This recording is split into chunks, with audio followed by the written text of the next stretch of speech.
Hey, this is Jacob, and in this video, I'm going to be going over my 40-minute routine that I use to help me improve my speaking and my target language.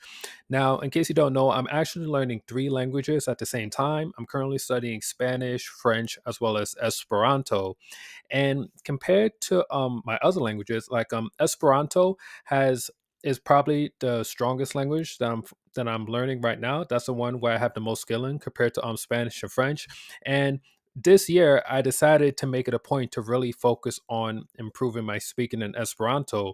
Originally, when I was learning Esperanto back in 2024, which is when I had originally got started with learning Esperanto, I didn't focus on speaking at all. Like the only thing that I was doing was focusing on my comprehension, so my listening as well as my reading skills, as well as my writing as well, which I was able to do a little bit later on. So I kind of, in a way, neglected my speaking a bit, but it was intentional because I really wanted to focus on increasing my comprehension, and then later on I did start writing. I actually didn't have any intentions on writing, just as a side note, because my original idea was I was just going to focus on comprehension one year, and then production, which is speaking and writing the following year. But due to the way that Esperanto is structured, where it's very easy to put sentences together and like understanding the grammar, at least the basic grammar that is pretty straightforward. It just became natural for me to start like writing in Esperanto, and that skill has gotten pretty developed. But I know that like my speaking has been a little bit slacking a bit, and this year I told myself that I really want to get my speaking going. So after like some tweaking around and trying to figure things out on my end, I was able to come up with this 40-minute routine for improving my speaking. So this should work for any language, for just about any language that you're studying. So right now I'm using it for Esperanto, but there's no reason why you wouldn't be able to take this routine and be able to adapt it to however you see that's fit. So with that said, after that long introduction, we're now going to jump into the meat and potatoes. So the first thing that I like to do when it comes to improving my speaking in Esperanto is I like to practice singing for about 10 minutes. Now, one of the things about singing, like at least for me, is that I find singing to be a lot of fun, and excuse me, in my opinion, I think if you can find a way to really just enjoy doing your language learning, then chances are you're going to stick with it for the long term. So singing is something that I'm very enjoyable for me. Now I'm not like a professional singer or anything like that. Like I'm not gonna come out with an album anytime soon, but singing is just fun, and it can also help you with learning a language at the same time. One of the things in particular is that singing can help you with memorizing new words and phrases. So like when it comes to singing, chances are like if you have a song that you really like, you're going to listen to that song a lot, and naturally you may pick up the lyrics and you may start to sing along with the lyrics. So by hearing a song so many times and singing along with that song, like those words just begin to stick in your mind, and you start remembering those structures and those different vocabulary that you get exposed to, just through the power of repetition. And also another thing too, when it comes to singing, is that it can actually help with improving your pronunciation. Now, the way that you sing in your language is not going to be the way that you talk regularly in your language, so it's not going to be a one-to-one correlation. But the pronunciation and the way that the words are pronounced are going to have a good amount of similarity. So as you sing on a regular basis, you are going to improve your pronunciation. Another thing that I like to do with my singing as well is that it can be paired with reading. So not only am I singing the language, I'm making a habit to like work on my speaking, but I can also do a little bit of reading at the same time. So like I have a few songs that I like sing on YouTube when I'm practicing my singing for Esperanto, and there's an option. But one of the songs they have someone posted the lyrics underneath it, and for the other two videos they have them lyrics. They have lyrics available where you can like look at the lyrics while you're singing along to the song. So by doing that, you're able to improve your reading skills as well as working your singing skills at the same time. So it's kind of like a two for one thing.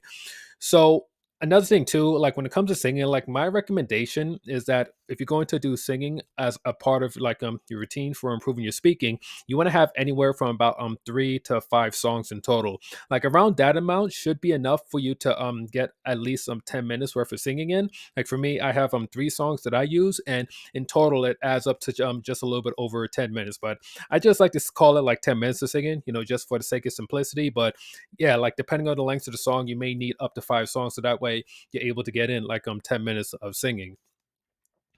Now, the next thing that I do to help me with my speaking for my target language is reading out loud.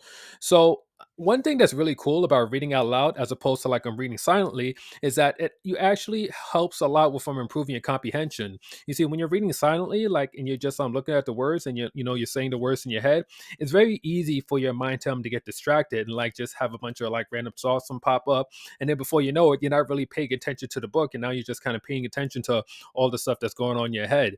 You can't really do that when you're reading out loud. Like when you're reading out loud, you have to really be focused on what it is that you're reading and make sure that you're pronouncing the words properly, and then you know that you have a certain rhythm like as you're speaking each sentence within the book.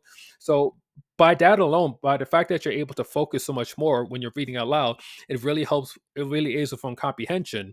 Another thing too, there's actually been studies that have done that shown that people that read out loud actually remember a lot more of what they read compared to people that read silently. So like if you want an easy way for yourself to just pick up vocabulary in your target language, then reading out loud can definitely help you out with that. And another thing too is that reading out loud can also help with improving your pronunciation. Now, the only thing though is that if you're going to improve your pronunciation using reading out loud, then you should already have a pretty solid idea of how the language sounds. Like you don't want to like the thing is if you're going to read out loud, you don't want to be reading out loud and using like the wrong pronunciation because that's going to cause you to develop some very bad habits in your target language. So prior to doing any sort of reading out loud, I'll definitely recommend you have at least several hundred hours of just listening to the language. So that way you know exactly what it sounds like. So when you're reading out loud, you can go and you can replicate that to the best of your ability. So that is something you want to be aware of. Like make sure that you really have a strong grasp of the sounds of the language. So that way, you don't develop any bad habits on while you're reading out loud.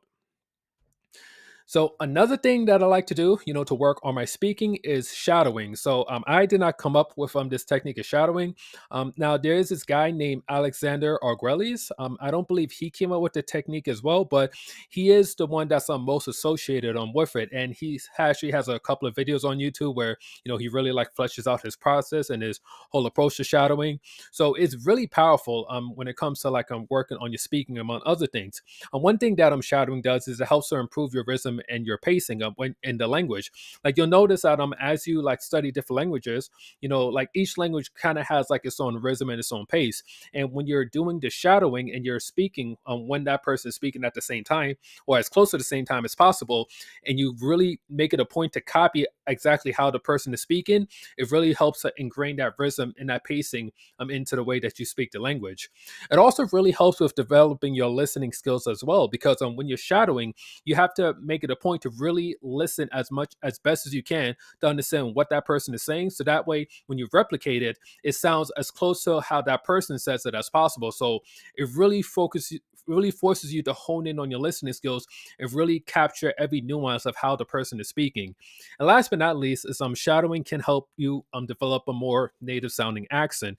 So when it comes to like I'm speaking like a second or third language, a lot of times people will worry that when they speak the language, they're going to have sort of an accent, and this is true. And you can help to mitigate the accent actually through shadowing. Like when you listen to someone that's a native in the language that you're trying to speak, and you're mimicking how they speak to the best of your ability. What's going to happen is that your accent is going to sound a lot more native, and it's going to be like really impressive, and you're going to blow people away. So shadowing can be really powerful for that.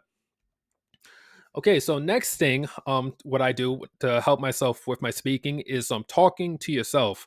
So the cool thing about talking to yourself is that unlike talking to when you're like around like a group of people or maybe you're like one on one with someone, is that you don't have to worry about like feeling embarrassed. Like you don't have like that kind of social pressure, so to speak, when you have to like speak with someone. Like when you're by yourself, like in your room, you can go and you can just kind of be yourself, and you don't have to really like worry about like making a fool of yourself or anything like that. And it's really convenient, that aspect is that you can practice talking to yourself just about anywhere. Well, not literally anywhere. Like you probably don't want to be like out on the street, talk to yourself, or like in the supermarket or something like that. But like in the privacy of your own home, you can just go and you could just like talk to yourself for like 5-10 minutes or whatever. Another thing that I would recommend, like if you're going to practice talking to yourself, is to make sure that you record yourself, so that way you can listen to yourself afterwards and you can notice like any mistakes that you may be making or anything in particular that you may need to work on. And if you have one available, you can also share it with like a tutor or a partner, and they can listen to it and they can also offer you feedback on how you're talking to yourself as well. And one last thing in regards to talking to yourself, like there are a lot of different strategies, as far as like how to go about doing it. Something that I would recommend is that just try like narrating your life, like maybe in your room you can say like, all right, I'm in my room right now, I'm looking at this thing is like big, it's small. Another thing you can do is that you can like pretend like you're having like a conversation, like it could be like a particular topic, and you could try like playing both sides of the conversation. So when it comes to talking to yourself, like there isn't like one right way to do it, but as long as you're just talking out loud, and you're forming like coherent sentences one after the other, you're going to get a lot of value out of it.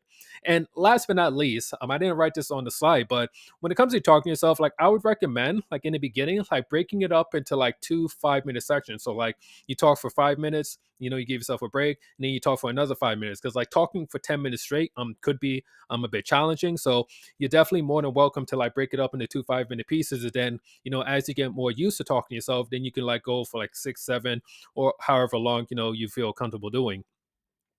Now, if all you did was those last four exercises that I showed you, then you would be in pretty good shape to improve your speaking. But I wanted to leave you guys with one other quick bonus tip that I think is super helpful when it comes to improving your speaking, which is talking with other people. Now, I would recommend to try to find people that you can talk to in your target language at least once per week. Like if you could do more, even better. But it's really important to like get used to like talking to other people in your target language. Like at the end of the day, like nothing is ever going to replace them talking with like a live human being. Like being able to feel that other person's present, being able to listen to them, they talk to you, you talk back to that person.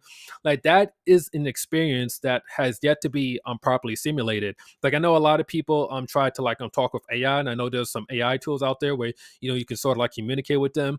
And I do think AI has a place as far as like working on your speaking skills, but as of right now, I don't know if the experience fully compares to like I'm talking with an actual person. Like it may get to that point where like it's virtually indistinguishable. But I would definitely recommend like I'm using it more so as a supplement and really just getting yourself in front of other people. Now there are different ways you can go about doing this. Like if you have like say like a local group, like a meetup group or something like that for people in your target language, you can do that. Or you can find like a community on like social media, like on Facebook, like say like maybe there's a group of people that speak your language.